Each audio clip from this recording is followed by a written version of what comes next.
ব্যক্তি চুমু খাবে, হাদিসের মধ্যে আসছে কিয়ামতের দিন আল্লাহ পাক হযরত আসওয়াদের চোখটু খুলে দিবে।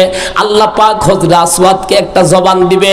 হযরত আসওয়াদ কিয়ামতের দিন আল্লাহর দরবারে সাক্ষ্য দিবে, অমুক ব্যক্তি আমাকে চুমু খেয়েছে, আমি দেখেছি।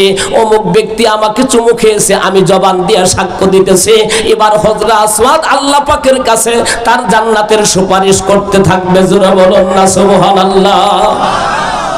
চিন্তা করে দেখেন, ইবনে ওমর রাদিয়াল্লাহু তাআলা আনহু কাবাকে ডাক দিয়ে বলল, কাবা, আমি জানি তুমি অত্যন্ত দামি, তোমার ভিতরে নামাজ পড়লে 1 লক্ষ রাকাতের সওয়াব, হেরেমের মধ্যে নামাজ পড়লে 1 রাকাত নামাজ পড়লে 1 লক্ষ রাকাতের সওয়াব, তোমাকে চুমু দিলে অনেক লাভ, তোমাকে মানুষ চুমু খা, তোমার গায়ের সাথে মানুষ কপাল লাগায়, মানুষ তোমার সাথে কথা বলে। ও কাবা, তুমি বলো, তোমাকে আমি একটা কথা জিজ্ঞাসা করতে চাই, কাবা বলো, তোমার দাম বেশি নাকি আমি ইবনে ওমরের দাম বেশি?